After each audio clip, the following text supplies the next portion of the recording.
इस पूरी ऑर्गेनाइजेशन को चलाने के लिए आप नीचे डिस्क्रिप्शन से हमारे ऐप को डाउनलोड कर सकते हैं, जिससे कि लॉ स्टूडेंट्स को, लॉयर्स को और आम आदमी जो लॉ जानना चाहता है वो पेड क्लासेस का लाभ ले सकता है।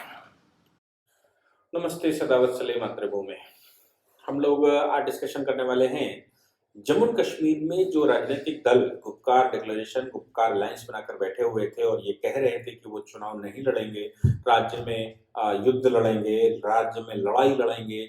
और उसके संयोजक फारूक अब्दुल्ला जिस प्रकार से कह रहे थे कि वो चीन के सहयोग से आर्टिकल 370 को रिस्टोर करवा लेंगे, आर्टिकल 35 कैपिटल ए को रिस्टोर करवा लेंगे और चीन चीन हमारी मदद कर रहा है, ब्ला ब्ला ब्ला।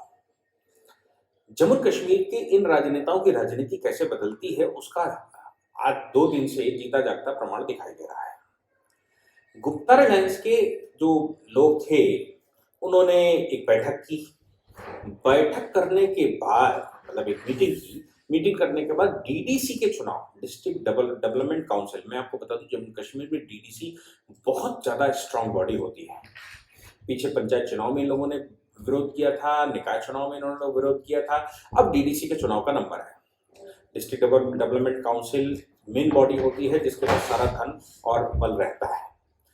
और एक बात और है कि ये इससे पहले जो इस प्रकार के वो चुनाव करवा रहे थे, जब तक आर्टिकल 370 अपने मूल स्वरूप में था और आर्टिकल 35 कैपिटल ए जीवित था, तब तक ये लोग जो चुनाव वहां पर करवा रहे थे वो अपने ही हिसाब के करवा रहे थे, क्योंकि इन्होंने जो 72वां, 73वां और 74वां संविधान संशोधन है, 74 कॉन्स्टिट्यूशन अमेंडमेंट, उसको लागू नहीं किया था, जो राजीव गांधी का सपना था। ऐसा बताते हैं कि घर घर गांव गांव में पंचायत के चुनाव हो और विलेज एट द द्वार, गांधी जी के सपने के अनुसार विलेज जो है, जो सरकार है वो गांव के द्वार तक पहुंचे। 74वें संविधान संशोधन के द्वारा संवैधानिक व्यवस्था की गई। हालांकि राज्यों ने अपने हिसाब से अपने यहाँ निकाय चुनाव और लोकल जो पंचायती राज है उसको स्टैब्लिश कर रखा था, म्यूनिसिपैलिटी भी स्टैब्लिश कर रखी थी। 73rd 74th अमेंडमेंट से बहुत पहले ही उत्तर प्रदेश में पंचायती राज लागू हो चुका था और म्यूनिसिपल कॉर्पोरेशन के लॉ लागू हो चुके थे। ये 50 के दशक में ही लागू हो गए थे। तो ऐसा नहीं कहते कि ये राजीव गांधी लेकर आए, लेकिन ये कहा जा सकता है कि कॉन्स्टिट्यूशनल प्रोविजन उन्होंने बना दिया और मैंडेटरी कर दिया। इससे पहले स्टेटों के पास ऑप्शनल हुआ करता था कि वो अपने स्टेटों में कैसे गवर्नमेंटें चलाएंगे और कैसे वो डिस्ट्रीब्यूशन ऑफ पावर करेंगे। राजीव गांधी के सपने को चकनाचूर अगर किसी ने किया था तो वो जम्मू कश्मीर था। जम्मू कश्मीर के इनके प्रांत संयोजक कांग्रेस के, मैंने पीछे भी कहा था कि कांग्रेस के प्रांत संयोजक जम्मू कश्मीर ने ये डिक्लेरेशन किया था कि हम गुपकार अलायंस के साथ शामिल होंगे और आर्टिकल 370 का हम विरोध करेंगे, को रिस्टोर करवाएंगे, 35 कैपिटल को रिस्टोर करवाएंगे और बहुत कुछ उसने अभी 5-7 दिन 10 दिन पहले स्टेटमेंट दिए थे। फारूक अब्दुल्ला के स्टेटमेंट हमने सुने और महबूबा मुफ्ती के छूटने के बाद फारूक अब्दुल्ला तो मार्च अप्रैल में उधर ही छूट गए थे, 1 महीने बाद उनके बेटे छूट गए थे, लेकिन सब शांत बैठे थे। जैसे ही रोशनी एक्ट खुला, जैसे ही जम्मू कश्मीर क्रिकेट एसोसिएशन का मामला खुला और जम्मू कश्मीर बैंक के भ्रष्टाचार के मामले खुले और लगातार खुल रहे हैं, तो इन लोगों को खुलबुलाहट हुई कि अब जेल जाना निश्चित है और ये मोदी जी हैं, ये छोड़ेंगे नहीं। मनोज सिन्हा जी जब से वहां पहुंचे हैं, कानून के बहुत अच्छे जानकार हैं, एडमिनिस्ट्रेशन के बहुत अच्छे जानकार हैं और सिस्टमेटिक काम करने वाले व्यक्ति हैं। तो उनके साथ तो किसी तरह से कॉपरेशन भी नहीं हो सकता और उनके साथ नेगोशिएशन भी नहीं हो सकता। वो लेफ्टिनेंट गवर्नर वहां पर है। तो इन लोगों को ये समझ में आया कि अब एक ही रास्ता बचा है कि इतना उधम मचा दो, इतना आंदोलन कर दो वहां पर और इतना ज्यादा डिस्टर्बेंस कर दो कि पूरे विश्व को ये लगे कि नहीं, ये जो लोग अंदर जेल में जा रहे हैं उसका मेन कारण है जम्मू कश्मीर में ये लोग आर्टिकल 370 रिस्टोर करवाना चाहते हैं, 35 कैपिटल रिस्टोर करवाना चाहते हैं। क्योंकि हकीकत है कि ये चिल्ला इसलिए रहे हैं कि रोशनी एक्ट में ये तीनों ही फंसने वाले हैं और बल्कि ये जितने मुख्यमंत्री हुए हैं, आप गुलाम आजाद सहित, वो सब फंसने वाले हैं। इसलिए इनका अल्लाह मालिक है कि इनको कैसे बचाएगा, लेकिन ये अपने प्रयास तो हर व्यक्ति करता है, तो ये भी अंत प्रयास के रूप में प्रयास कर रहे हैं। लेकिन जो सिद्धांत इन्होंने बनाया था कि आपने 370 को डाइल्यूट कर दिया, 35 कैपिटल को खत्म कर दिया, तो हम साहब निकाय चुनाव में नहीं जाएंगे, हम पंचायत चुनाव में नहीं जाएंगे। और ये पीछे निकाय चुनाव और पंचायत चुनाव में गए भी नहीं। निकाय चुनाव, पंचायत चुनाव में न जाकर इन्होंने अपने पैरों पर कुल्हाड़ी मारी। क्यों? क्योंकि नई पौध तैयार हो गई और जम्मू कश्मीर में जो नई जनरेशन निकली उसके साथ भारत के गृह मंत्री ने बैठना शुरू कर दिया, लेफ्टिनेंट गवर्नर ने बैठना शुरू कर दिया, उसको पैसा ट्रांसफर होने लगा, उनको पहली किस्तें ट्रांसफर हो गई, डेवलपमेंट के कामों के लिए डायरेक्ट पेमेंट जाने लगा, स्टेट गवर्नमेंट को बाईपास कर दिया गया। तो इनको ये लगा इन दोनों के बाद कि भैया अब तो ये नई लीडरशिप तैयार हो जाएगी, जैसे हुर्रियत को कभी इन लोगों ने डिफंक्टेड किया था। हुर्रियत भी जम्मू कश्मीर की इसी प्रकार की लीडरशिप कभी हुआ करती थी। तो हुर्रियत को जिस प्रकार इन्होंने डिफंक्ट किया था, वैसे ही इनको अब ये नए जो जम्मू कश्मीर में डेवलपमेंट देखने वाले लोग हैं, जो आम आदमी है, जिसके हाथ में अब सत्ता का सुख लगना शुरू हुआ है, जिसके हाथ में डेवलपमेंट की अब छड़ी हाथ में आ गई है, ये लोग नई लीडरशिप में अगर निकल कर आएंगे और 10-12 साल तक ये पुरानी लीडरशिप बैठी रही ऐसी, तो फिर नई लीडरशिप वहां पर एक महत्वपूर्ण रोल में होगी। इन्होंने गुप्ता डिक्लेरेशन के बावजूद कल बैठक की। उस बैठक में इन्होंने घोषणा की कि भाई हम चुनाव नहीं लड़ेंगे।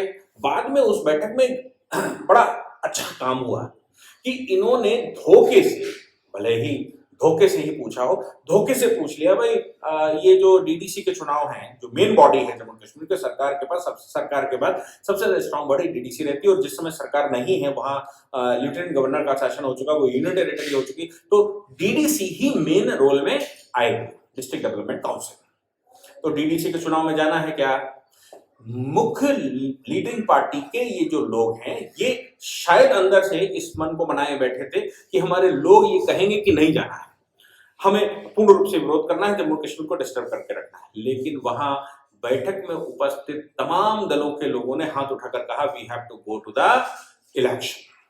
कांग्रेस ने भी कह दिया कि हम इलेक्शन में जाएंगे, और कांग्रेस ने उसका ग्राउंड ये बताया कि भैया हम इलेक्शन में इसलिए जाएंगे क्योंकि राजीव गांधी का सपना था, बीजेपी तो इलेक्शन में जा ही रही थी, और वहां हिंदू महासभा या जो भी पॉलिटिकल पार्टियां हैं वो इलेक्शन में जा ही रही थी।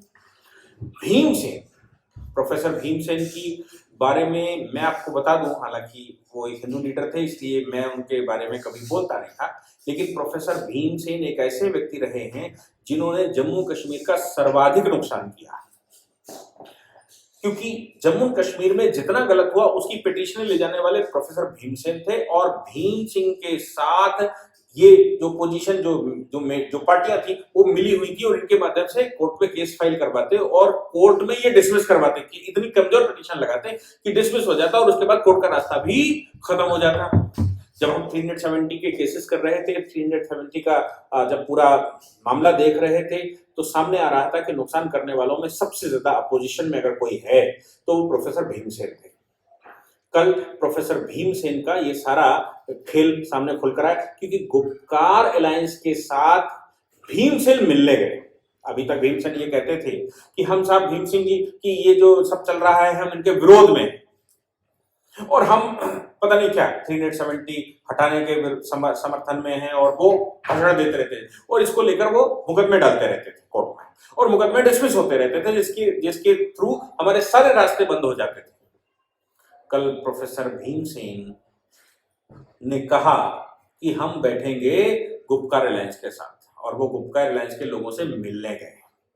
जैसे ही वो गुपकार अलायंस के लोगों से मिलने गए, आंदोलन के लिए अपने आप को तैयार करने के लिए गए, उनका साथ देने की वो घोषणा करी या कर रहे थे, इतने में उनके समर्थकों को ये जब पता लगा तो पूरा खेल खुलकर आ गया कि प्रोफेसर भीम सिंह जैसे लोग ये वो लोग हैं जो आस्तीन के सांप हैं, हिंदुओं के साथ, जम्मू कश्मीर के लोगों के साथ, जम्मू के लोगों के साथ वो खेलते रहे, जबकि वो हकीकत ये है कि मोहरा उन लोगों से प्रतिष्ठित थे, लेकिन वो खेल रहे थे हमारे ही साथ, और लग रहा था, परसेप्शन ये बना रहे थे कि यही जंगजू हैं, यही वहां युद्ध लड़ रहे हैं। अब चुनाव की बात आई तो गुपकार अलायंस में जब इस तरह की बातें छिड़ गई, तो फिर गुपकार अलायंस को ये कहना पड़ा कि हम डीडीसी के चुनाव में जा रहे हैं। उसके दो कारण, एक तो ये है कि माहौल ऐसा था, सज्जाद लोन वगैरह सब कह रहे थे हम चुनाव में जा रहे हैं, तो माहौल ऐसा था। दूसरा है कि अगर सत्ता में नहीं रहेंगे तो आप ये समझ लीजिए कि जितने केसेस खुल चुके हैं उन केसेस के लिए इनको जेल जाना ही पड़ेगा। अब महबूबा मुफ्ती ने उसमें 2 कदम आगे कह दिया। ये पुराने तरीके जो अपनाते थे वो पुराना तरीका अभी भी अपना रहे हैं। जैसे मैं बता दूं कि वो कहती थी कि झंडा उठाने वाला नहीं मिलेगा, ये लोग ये विचार के थे कि जम्मू कश्मीर में जब भी कोई प्रेसिडेंट, कोई प्रधानमंत्री या कोई केंद्रीय टीम का व्यक्ति आएगा तो ये काले झंडे दिखाएंगे और इस तरह के स्टेटमेंट देंगे। और जैसे ही इस तरह के स्टेटमेंट देते थे कि आतंकवादी बन जाएंगे, यूथ पुल फोर्स बंदूक उठा लेगा और ये वो, तो केंद्र की सरकार का एक तरीका था कि भैया तुम चुप रहो, 5,000 करोड़ दे दिए, कभी 10,000 करोड़ दे दिए, कभी 20,000 करोड़ दे दिए, कभी 200 करोड़ दिया है, और ऐसा ये करके उनको चुप करवाते थे। उन्होंने ये मूल मंत्र बना लिया था कि अगर इनसे कुछ काम करवाना, इनको प्रेशर लेना, तो एक बात कह दो, आतंकवादी बन जाएंगे, यूथ रोड पर उतर आएगा, यूथ बंदूक उठा लेगा। महबूबा मुफ्ती ने भी कल और आज इसी मामले में कल उसने कह दिया, अपने मुंह से उसने कहा कि यूथ अगर कोई रास्ता नहीं होगा तो यूथ बंदूक उठा लेगा। अरे महबूबा मुफ्ती, ये तो बताओ कि वो जो आतंकवादी, जो एक्सट्रीमिस्ट आपने तैयार करके रखे थे, जो आपने मिलिटेंट तैयार करके रखे थे, उन्होंने बंदूक रखी कब थी? उनको तो बंदूक केंद्र की सरकार और आर्मी हमारी रखवा रही थी, उन्होंने अपने मन से बंदूक नहीं रखी, आपने तो उनको बंदूक दे के रखी थी। इसलिए आपका ये कहना कि झंडा उठाने वाला नहीं मिलेगा, आज जम्मू कश्मीर के अंदर, काश्मीर के अंदर हजारों लोग झंडा उठाने वाले दिखाई दे रहे हैं। वो चुनाव लड़ रहे हैं, वो निकाय चुनाव में गए, वो पंचायत चुनाव में गए, वो डीडीसी चुनाव में जा रहे हैं। और जब आप ये स्टेटमेंट देती थी, जब आप उस समय, उससे पहले की भी बात है, तो आपको पता भी है कि 83% और 84% वोटिंग का मतलब क्या होता है। जम्मू कश्मीर में 83-24% वोटिंग का मतलब था कि नरेंद्र मोदी के विजन को लोगों ने स्वीकार करना शुरू कर दिया। आतंकवादियों के आह्वान के बावजूद 83% वोटिंग देश के किस कोने में होती, लेकिन ऐसी वोटिंग हुई। तो आप जो आखिरी जो हथियार हमेशा 70 साल इस्तेमाल करते हैं कि यूथ बंदूक उठा लेगा, इसलिए आप ये समझ लीजिए ये नरेंद्र मोदी हैं। यूथ बंदूक उठा लेगा तो वो सीधा जन्नत की बजाय जहन्नुम में भी डायरेक्ट हो जाएगा। इसके लिए कोई माफी नरेंद्र मोदी सरकार के पास नहीं है। और आप जिन घोटालों में फंसे हुए हैं, उन घोटालों से आप ये हरकतें करके निकलने वाले नहीं हैं। इसलिए फारूक अब्दुल्ला जो कहते हैं कि चुनाव में, डीडीसी के चुनाव में हमको जाना चाहिए, वो यू टर्न मारने वाले व्यक्ति हैं। वो कश्मीर में कुछ कहते हैं, जम्मू में कुछ कहते हैं, दिल्ली में बैठेंगे तो कुछ और कहेंगे। ये उनका अपना स्वभाव है। और महबूबा मुफ्ती जो एक्सट्रीमिस्ट है, उनका स्वभाव ये है कि वो कहेंगे कि बंदूक उठा लेंगे, झंडा उठाने वाले नहीं मिलेंगे, इनका कोई प्रभाव नहीं होने वाला। ये सारे तरीके बहुत पुराने हो चुके हैं। जम्मू कश्मीर के यूथ को ये बात मालूम है कि आप उनका यूज और मिसयूज कैसे करते हैं। अरबों खरबों के लैंड घोटाले, अरबों खरबों का जम्मू कश्मीर घोटाला, करोड़ों रुपए का क्रिकेट एसोसिएशन घोटाला, और घोटाले लगातार खुल ही रहे हैं। क्योंकि आप घोटाले करते थे बेवाक, बिना किसी खौफ के। क्यों? क्योंकि जैसी इन्वेस्टिगेटिंग एजेंसियां आती थी, आप 370 का झंडा दिखाकर कि वी हैव 370, आप कुछ नहीं कर सकते। और अगर आपने ज्यादा किया तो यूथ जो है वो बंदूक उठा लेगा। ऐसा आप हमेशा से करते हैं। लेकिन याद रखने की बात है, ये नरेंद्र मोदी की सरकार है, ये नरसिंह राव की सरकार नहीं है, ये कांग्रेस की सरकार नहीं है, या कोई और सरकार नहीं है। ये नरेंद्र मोदी की सरकार है। नो टॉलरेंस की पॉलिसी है। आप जितना इस पर भाषण देंगे, आपको उन्होंने छूट इसलिए दे रखी है क्योंकि क्यों वो अपने हाथ गंदे करें। जब आपको भ्रष्टाचार के मामलों में अंदर जाना ही है, तो इस इशू में 370 कह के आपको क्यों गिरफ्तार करें? आपको देशद्रोह कह के क्यों गिरफ्तार करें? आपको देशद्रोह कह के गिरफ्तार करेंगे तो आप उसका एक पॉलिटिकल माइलेज ले जाएंगे और विश्व को आप कन्विंस करेंगे पाकिस्तान में उसका माइलेज देगा। इसलिए आपके भ्रष्टाचार आपको अंदर करेंगे तो उससे सुलभ साधन कोई नहीं है। जम्मू कश्मीर की यूथ को भी पता लगेगा कि वाकई में महबूबा मुफ्ती और मुफ्ती परिवार और ये अब्दुल्ला परिवार क्या खेलता रहा है जम्मू कश्मीर राज्य के साथ। इसलिए आपकी टैक्टिक्स अब काम आने वाली नहीं है। और आपने जिस प्रकार सुप्रीम कोर्ट में एप्लीकेशन की, ठीक है, लेकिन आप सुप्रीम कोर्ट को भी प्रेशर लेना चाहते हैं कि न्याय जल्दी नहीं होता है, वो 370 की सुनवाई जल्दी नहीं की गई तो यूथ बंदूक उठा लेगा। कमाल है। जब हमने 2013-14 में आर्टिकल 370 के लिए पिटीशनें डालनी शुरू की थी, तब आप वहां पर ये कोशिश करती थी कि किसी तरह वो डिस्पेंडेंस चले जाए, वो किसी तरह से छूटता चला जाए, किसी तरह से वो टलता रहे, और आप टलने में सफल भी रहे। 6 वर्ष तक आप टालने में सफल रही। अरे आपको तो ये मालूम होना चाहिए कि कैसे कोर्ट काम करता है हमारे यहाँ का। कोर्ट का तरीका है, इस तरीके से कभी किसी को एडवांटेज भी मिलता है और कभी डिसएडवांटेज भी मिलता है। जब आप एडवांटेज हमारे प्रोसीजर मैकेनिज्म का ले रही थी तब तो आप बहुत खुश थी, तब कह रहे मामला कोर्ट में है। और अब जब उसके लिए आप जेल जाने को तैयार हैं और आपका अंतिम समय आ चुका है, तब आप ये कह रही हैं कि कोर्ट अगर जल्दी नहीं सुनेगा तो पता नहीं क्या यूथ ये उठा लेगा, वो उठा लेगा, और इस तरह के भाषण दे रही है। ये भारत है, ये खाड़ी नहीं है। खाड़ी में इस तरह के काम करके आपके बिरादरी के लोगों ने, आपके पूर्वजों ने 150 वर्षों में कन्वर्ट करके उसको इस्लामिक जंगजू बना दिया था, और वो तब से लेकर आज तक एक दूसरे को गोली मार रहे हैं। ये भारत है। संस्कारों की, संस्कृतियों की नींव यहाँ पर पड़ी हुई है, चाहे हिंदू हो चाहे मुसलमान हो, उसको कितना भी आप कन्विंस कर ले, फिर भी यहाँ के संस्कार उससे निकल नहीं सकते। उसमें से कुछ परसेंटेज लोग रोड पर आ सकते हैं, लेकिन आफ्टर ऑल संस्कृति खींच ही लेती है, और संस्कृति कुछ ना कुछ बयान करवा ही देती है। नहीं करती तो शांत जरूर कर देती है। इसलिए आपकी ये जो इस्लामिक चरमपंथ की टेक्नोलॉजी है वो काम आने वाली नहीं है। इसके समर्थक पाकिस्तान बेचारे बर्बाद हो चुके हैं, तुम क्यों परेशान हो, क्यों अपने आप को बर्बाद करने का लगे। Thank you very much.